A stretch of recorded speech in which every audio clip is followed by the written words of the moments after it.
ഒരു സാധാരണമായ ഗ്രാമമാണ്. ഇവിടെ സ്വപ്നങ്ങൾ മിക്കവാറും പാടത്ത് തന്നെ അതിന്റെ ജീവൻ അവസാനിക്കുന്നു. അതേ ഗ്രാമത്തിലാണ് അർജുൻ ഉള്ളത്. അവൻ ഒരു യുവാവും കഠിനാധ്വാനിയുമാണ്. പിന്നെ തന്റെ വയസ്സായ അമ്മ ആർത്തിയോടൊപ്പം ഒരു ചെറിയ കുടിലിൽ താമസിക്കുകയാണ്. ഗ്രാമത്തിന്റെ ഒരു മൂലയിൽ വടാപ്പാവ് കടയിട്ട് അവർ അവരുടെ ജീവിതം നയിച്ചു വന്നു. കട വളരെ ചെറുതാണ്, പക്ഷെ അർജുന്റെ കണ്ണുകളിലെ സ്വപ്നം വളരെ വലുതായിരുന്നു. ഒരു ദിവസം വൈകുന്നേരം അർജുൻ തന്റെ കട മൂടിയിട്ട് വീട്ടിലേക്ക് തിരികെ വന്നു. അവന്റെ കണ്ണുകളിൽ വിചിത്രമായ ഒരു പ്രകാശമുണ്ടായിരുന്നു. അമ്മേ, ഒരു സന്തോഷമുള്ള കാര്യം. അത് കേട്ടാൽ നിങ്ങൾ വളരെ സന്തോഷിക്കും. അങ്ങനെയാണെങ്കിൽ എന്നോട് പെട്ടെന്ന് പറ. എത്ര ദിവസമായി ഒരു നല്ല കാര്യം കേട്ടിട്ട് അത് കേൾക്കാൻ എനിക്ക് കൊതിയാകുന്നു. അമ്മേ, എനിക്ക് സിറ്റിയിലുള്ള ശ്രീറാം കോളേജ് ഓഫ് ആർക്കിടെക്ചറിൽ അഡ്മിഷൻ കിട്ടിയിട്ടുണ്ട്. ഞാൻ ബിൽഡിംഗ് ഡിസൈൻ ഫോം അഴിച്ചിട്ടുണ്ട്. അതിൽ ഞാൻ സെലക്ട് ആയിപ്പോയി. ഇത് കേട്ടതും ആർത്തിയുടെ കണ്ണുകൾ നിറയാൻ തുടങ്ങി. ഇപ്പോൾ നിന്റെ അച്ഛൻ മാത്രം ജീവനോടെ ഉണ്ടായിരുന്നെങ്കിൽ എത്ര സന്തോഷിക്കുമായിരുന്നെന്നോ. അർജുന്റെ കണ്ണുകളും നിറയാൻ തുടങ്ങി. നീ വീട് കെട്ടാൻ പഠിക്കുമല്ലോ മോനെ. അപ്പോൾ അങ്ങനെ ഒരു വീട് കെട്ടണം. അത് ജനങ്ങളുടെ ജീവിതം തന്നെ മാറ്റിമറിക്കണം. ശരി അമ്മേ, ഞാൻ വളരെ നല്ല വീട് കെട്ടിയേക്കും. പെട്ടെന്ന് അർജുന്റെ മുഖത്തുണ്ടായിരുന്ന സന്തോഷം കാണാതെ ആയി. എന്തു പറ്റി മോനെ? നീ എന്താ പെട്ടെന്ന് വിഷമിച്ചിരിക്കുന്നത്? അമ്മേ, സെലക്ട് ആയതിൽ എനിക്ക് സന്തോഷമാണ്. പക്ഷേ ഒപ്പം തന്നെ കോളേജ് ഫീസിനെ കുറിച്ച് വിഷമം തോന്നുന്നു. മോനെ, അതിനെക്കുറിച്ച് നീ എന്തിനാ വിഷമിക്കുന്നത്? നിന്റെ അമ്മ ജീവനോടെ തന്നെയുണ്ട്. നീ ഫീസിനെ കുറിച്ച് ഒന്നും ചിന്തിക്കേണ്ട. അടുത്ത ദിവസം തന്നെ ആർത്തി ഗ്രാമത്തിലെ നേതാവിന്റെ വീട്ടിലേക്ക് ചെന്നു. എന്താ ആർത്തി, എന്തിനാ എന്റെ വീട്ടിലേക്ക് വന്നു? എല്ലാം ഓക്കെ അല്ലേ? എന്റെ മകൻ പഠിക്കാൻ ആഗ്രഹിക്കുന്നു.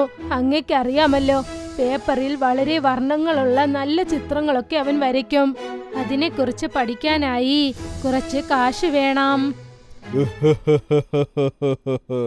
നിന്റെ മകൻ വടാപാവല്ലേ വിറ്റത്? അവൻ വീട് കെട്ടാൻ പോകുന്നു. ഇത് കേട്ടതും ആർത്തിയുടെ സന്തോഷം നിലച്ചുപോയി. നിനക്ക് ബുദ്ധിയില്ലേ? നിന്റെ മകൻ ജീവിതം മൊത്തം വടാപാവാണ് വിൽക്കാൻ പോകുന്നത്. അവനെ കൊണ്ട് ബിൽഡിംഗ് കെട്ടാൻ പാടില്ല. ചെല്ലേ, ഇവിടെ നിന്ന് പുറത്തു പോയിക്കോ. വേണമെങ്കിൽ എന്റെ വീടിന്റെ പത്രം ഞാൻ പണയം വെക്കാം.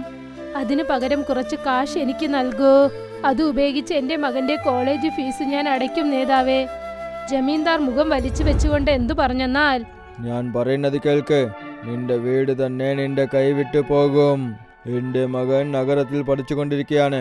കുറച്ച് വർഷങ്ങൾക്ക് ശേഷം അവൻ ഒരു ഫേമസ് ആയ ബിൽഡറായി തിരിച്ചു വരും. അപ്പോൾ ഞാൻ ഈ ഗ്രാമത്തിൽ ഒരു വലിയ ഹോട്ടൽ തുറക്കും. പിന്നെ ആ ഹോട്ടലിൽ നിന്റെ മകൻ വടാപാവ് വിൽക്കും. ആ നേതാവ് ഭയങ്കരമായി ചിരിക്കാൻ തുടങ്ങി. ആർത്തി വളരെ വിഷമത്തോടെ വീട്ടിലേക്ക് തിരിച്ചു വന്നു.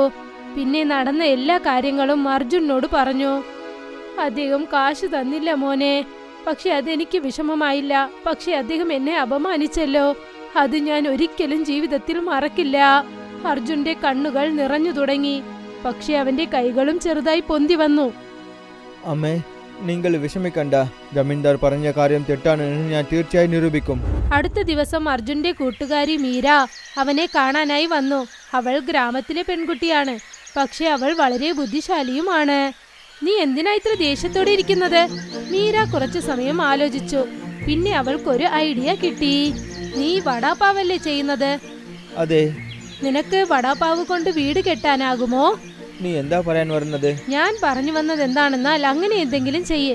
അത് കണ്ട് കോളേജ് തന്നെ നിന്നെ വിളിക്കണം. ജോലി നിന്നെ തേടി ഇങ്ങോട്ട് വരണം. അർജുൻ മിണ്ടാതെ നിന്നു. അന്ന് രാത്രി അവൻ ഒരുപാട് സമയം വരെ ഉറക്കം വന്നില്ല. അവന്റെ മനസ്സിൽ ആദ്യമായി ഒരു വ്യത്യാസമായ സ്വപ്നം രൂപം കൊണ്ടു. അർജുൻ രാത്രി പകലായി എന്തെങ്കിലും പുതിയതായി ചെയ്യണമെന്ന് ചിന്തിച്ചുകൊണ്ടേയിരുന്നു. ഒരു ദിവസം അവന്റെ വടാപാവ് തള്ളുവണ്ടി ഉന്തിക്കൊണ്ട് തന്റെ ഗ്രാമത്തിൽ നിന്നും കുറച്ചു ദൂരെ ഒരു പഴയ മരത്തിനടിയിൽ ചെന്ന് അവൻ ഇരുന്നു. അവന്റെ മനസ്സിൽ വിഷമമുണ്ടായിരുന്നു. അത് അവന്റെ കണ്ണുകളിൽ നന്നായി കാണാൻ സാധിച്ചിരുന്നു. എന്റെ ദൈവമേ, ഞാനിപ്പോൾ എന്ത് ചെയ്യാനാ? എന്നെ കൊണ്ട് ആ കോളേജ് ഫീസ് കട്ടാൻ പറ്റില്ലെങ്കിൽ എന്നെ കൊണ്ട് ഇതിന് മുകളിൽ പഠിക്കാൻ പറ്റില്ല.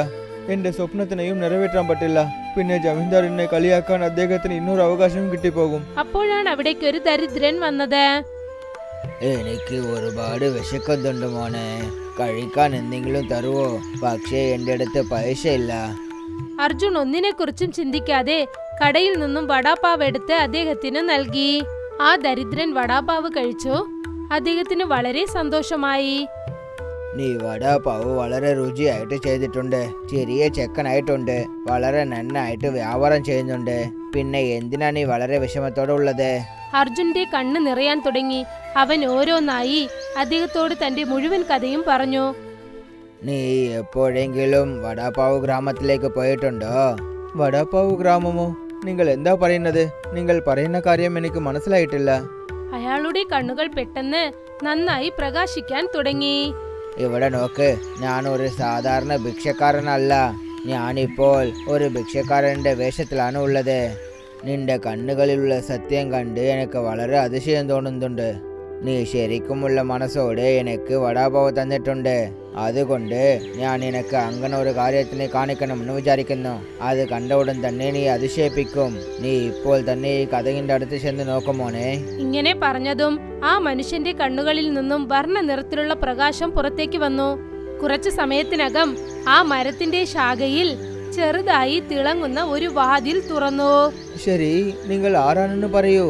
കുറച്ച് സമയത്തിൽ അത് നിനക്ക് തന്നെ അറിഞ്ഞു പോകും. ആ വയസ്സായ ആൾ അർജുന്റെ കൈ പിടിച്ചു ആ വാതിലിൽ കൂടി അവനെ അകത്തേക്ക് കൊണ്ടുപോയി. അടുത്ത ക്ഷണം തന്നെ അർജുൻ വളരെ മനോഹരമായ ഒരു വിചിത്രമായ ഗ്രാമത്തിൽ ചെന്ന് നിന്നു. ആ ദരിദ്രവാസി ഇപ്പോൾ ഭംഗിയുള്ള ഒരു യുവാവായി മാറിക്കഴിഞ്ഞു. എന്താ ഇത്? പുറത്ത് നിങ്ങൾ ഭിക്ഷക്കാരനെ പോലെ ഉണ്ട്, പക്ഷെ ഇവിടെ വന്നതിന് ശേഷം ഒരു യുവാവായി മാറി. ഞങ്ങൾ നിങ്ങളുടെ ലോകത്തിൽ ഭിക്ഷക്കാരൻ അല്ലെങ്കിൽ വേറെ രൂപത്തിലാണ് ജീവിക്കുന്നത്.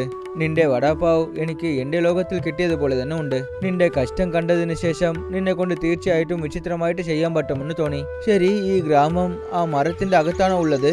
അതെ, ഇത് ഒരു മാന്ത്രിക ഗ്രാമമാണ്. അത് ആ മരത്തിന്റെ അകത്താണ് ജീവിക്കുന്നത്. ആ മായാവി യുവാവ് അർജുനെ ആ ഗ്രാമത്തിനകത്തേക്ക് കൂട്ടിക്കൊണ്ടുപോയി. അർജുൻ നോക്കി. ആ സ്ഥലത്ത് വടാപ്പാവ് വീടുകൾ ഉണ്ടായിരുന്നു. ചുമരുകളൊക്കെ സ്വർണ്ണ നിറത്തിൽ വടാപ്പാവിനെ പോലെ റൗണ്ടായിരുന്നു. കൂര എങ്ങനെയായിരുന്നെന്നാൽ മുകളിൽ മൃദുവായ പാവ് വച്ചിരുന്നത് പോലെ ആയിരുന്നു.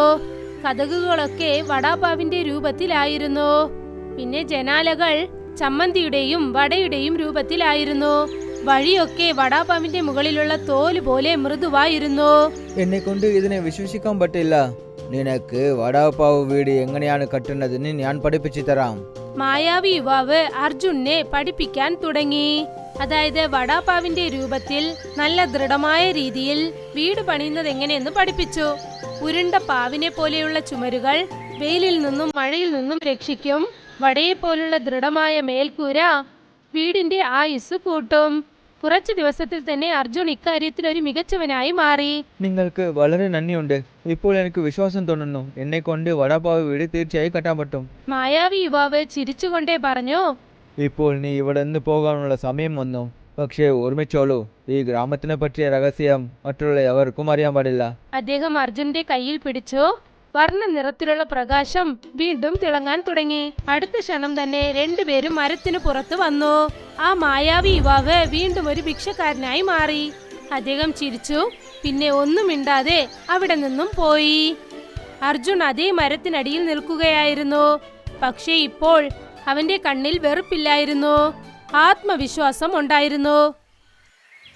അടുത്ത ദിവസം അവൻ തന്റെ വീടിന്റെ മുൻപിൽ കുറച്ച് വ്യത്യാസമായി ചെയ്യാനായി ഒരുങ്ങുകയായിരുന്നു. അപ്പോഴാണ് മീര അവിടേക്ക് വന്നത്. പിന്നെ അതിശയത്തോടെ അർജുനെ അവൾ നോക്കി. അർജുൻ, നീ എന്താ ചെയ്യുന്നത്? നീ നോക്കിക്കൊണ്ട് തന്നെ ഇരിക്ക്. അർജുൻ പതുക്കെ പതുക്കെ വടാപ്പാവ് വീട് ചെയ്യുന്നതിന് റെഡിയായി. കുറച്ചു സമയത്തിനകം അവിടെ ഒരു ഭംഗിയുള്ള വീടുണ്ടായി. വീട് ശരിക്കും വടാപ്പാവിനെ പോലെയായിരുന്നു. വൃത്താകൃതിയിൽ, മുകളിൽ സ്വർണ്ണ നിറം, പിന്നെ നടുക്ക് ഉരുളക്കിഴങ്ങിനെ പോലെ നല്ല ഉരുണ്ട രൂപം. മേൽക്കൂര ആ രീതിയിൽ ഡിസൈൻ ചെയ്തിരുന്നു. അതായത് മഴവെള്ളം അതിൽ തങ്ങാതെ താഴേക്ക് ഒഴുകും. ചുമരുകൾ രണ്ട് രീതിയിൽ, വെയിൽക്കാലത്ത് തണുപ്പായും തണുപ്പ് കാലത്ത് ചൂടായും ഇരിക്കും. വീട്ടിനകത്തുള്ള ഹാൾ ആ രീതിയിലായിരുന്നു. അതായത് പാവിനകത്ത് മസാല ഉള്ളതുപോലെ. വൃത്താകൃതിയിലുള്ള മുറികൾ, അകത്ത് കാറ്റും വെളിച്ചവും നന്നായിരുന്നു. പിന്നെ കാറ്റ് വീശുന്നത് എങ്ങനെയായിരുന്നെന്നാൽ അവിടെ ഫാനിന്റെ ആവശ്യമേ ഇല്ലായിരുന്നു. മീര ഇതൊക്കെ കണ്ടിട്ട് ഞെട്ടിപ്പോയി. അർജുൻ, ഞാൻ നിന്നോട് വെറുതെയാണ് പറഞ്ഞത്. പക്ഷെ നീ ശരിക്കും വടാപ്പാവ് വീട് ചെയ്ത് റെഡിയാക്കിയിരിക്കുന്നു. അത് ശരി, നീ ഇത് എവിടെ നിന്നാ പഠിച്ചത്? ഇത് ഒരു രഹസ്യമാണ്. ഇത് എന്നെ കൊണ്ട് എവർക്കും പറയാൻ പറ്റില്ല. എന്നാ ശരി, ഈ രഹസ്യത്തിനെ കുറിച്ച് ഞാൻ നിന്നോട് ഒരിക്കലും ചോദിക്കില്ല. മീര ആ വീടിനെ ഫോട്ടോ എടുത്തു, എന്നിട്ട് ഫേസ്ബുക്കിൽ ഇട്ടു. പതിയെ പതിയെ വടാപ്പാവ് വീട് വൈറലാകാൻ തുടങ്ങി. ആർക്കിടെക്ചർ കോളേജിൽ നിന്നും മെയിലൊക്കെ വരാൻ തുടങ്ങി. ഡിസൈൻസിന്റെ ഓഫീസിൽ നിന്നും കോൾസ് ഒക്കെ വന്നു. ജോലിക്കുള്ള ഓഫേഴ്സും വരാൻ തുടങ്ങി. കുറച്ചു മാസങ്ങൾക്ക് ശേഷം നേതാവ് അവരുടെ വീടിന്റെ വാതിൽക്കൽ വന്നു നിന്നു. ഞാൻ വളരെ തെറ്റ് ചെയ്തു പോയി. ഞാൻ നിന്റെ മകനെ അങ്ങനെ കളിയാക്കാൻ പറ്റില്ല. എന്നെ ക്ഷമിച്ചേക്കൂ. നേതാവ് ആർത്തിയോടും അർജുനോടും മാപ്പ് ചോദിച്ചു. ചിന്തകൾ മികച്ചതായിരുന്നാൽ മനുഷ്യനെ കൊണ്ട് എന്തു വേണമെങ്കിലും സാധിക്കാനാകും.